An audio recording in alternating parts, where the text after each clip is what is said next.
Subscribe to our channel by clicking the subscribe button. Click the bell button and enjoy the latest uploads from our channel. Now the next topic is speciation.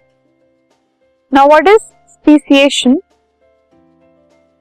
Speciation is the formation of new species from existing species due to one or more of the following factors.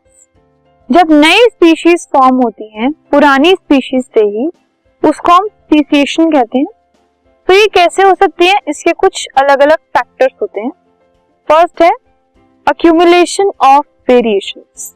Variations हमने पढ़ा था, वो different चीजें होती हैं, वो different differences होते हैं कैरेक्टर्स के अंदर, जो कि पेरेंट्स से चाइल्ड के अंदर आते हैं एंड अल्टीमेटली वो जो चाइल्ड है वो अपने पेरेंट्स से थोड़ा सा अलग हो जाता है. ठीक है. अब जब यही जो वेरिएशन सही अक्यूमुलेट हो जाते हैं, accumulation of variations over several generation, यही वेरिएशंस अगर कोई फॉर एग्जांपल एक पेरेंट से एक चाइल्ड के अंदर कुछ वेरिएशन आया, कुछ अलग चीज आई, ठीक है, अब वो अलग चीज उस चाइल्ड से आगे पास ऑन होती चली गई जनरेशन टू जनरेशन, तो इससे क्या हुआ, वो वेरिएशन जो है वो परमानेंट हो गया और इसकी वजह से न्यू स्पीशीज प्रोड्यूस हो जाती है. सेकेंड है फिजिकल बैरियर्स. न्यू स्पीशीज जो है वो फिजिकल बैरियर्स की वजह से भी होती है, जैसे कि populations of species may get separated by physical barriers like mountains, rivers, lakes, etc. The isolated groups then produce variations to produce new species.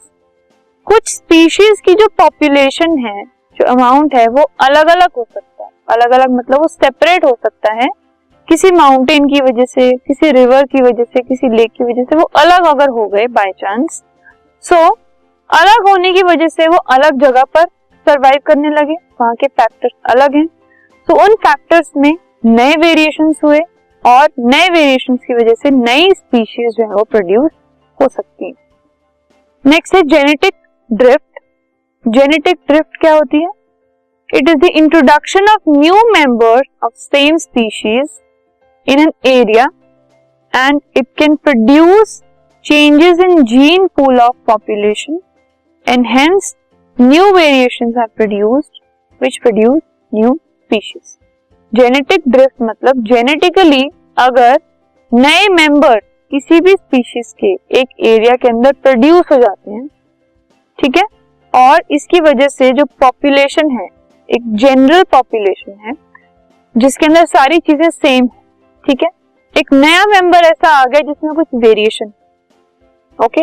अब उस नए मेंबर की वजह से जेनेटिक ड्रिफ्ट जो आई है, अब 100 पीपल अगर सेम है, अगर 100 ऑर्गेनिज्म सेम है, उन 100 ऑर्गेनिज्म में से एक ऑर्गेनिज्म जो है और 101 जो ऑर्गेनिज्म है वो प्रोड्यूस हुआ थोड़ा अलग, ठीक है. अब उस अलग एक ऑर्गेनिज्म की वजह से और बहुत सारे हाइब्रिड्स पैदा होंगे, तो नए हाइब्रिड्स पैदा होने की वजह से नए स्पीशीज प्रोड्यूस होंगे अल्टीमेटली. और तरीके हैं natural selection. Those individuals of species which have useful variations and can adapt to changes in environment survive and others die producing variations and new species. कुछ ऐसे इंडिविजुअल्स, क्योंकि हमारी एनवायरनमेंट चेंज हो रही है, तो कुछ ऐसे इंडिविजुअल्स होते हैं जिनमें कुछ वेरिएशंस होते हैं जो कि यूजफुल होते हैं और अच्छे होते हैं सर्वाइवल के लिए, ठीक है. तो उसकी वजह से क्या होता है, उनका सर्वाइवल अच्छा हो जाता है और बाकियों की डेथ हो जाती है, ठीक है. तो इससे नए वेरिएशन वाले जो ऑर्गेनिजम्स हैं वो प्रोड्यूस होते हैं. This is called natural selection, क्योंकि एनवायरनमेंट के चेंजेस की वजह से नेचर ने ही इन वेरिएशंस को, इन ऑर्गेनिजम्स को सिलेक्ट किया. नेक्स्ट है माइग्रेशन.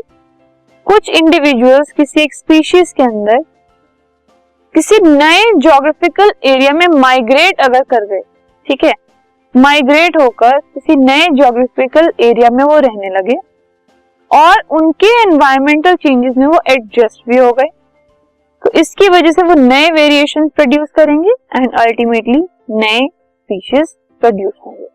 तो इन सब मेथड से नए स्पीशीज की प्रोडक्शन हो सकती है.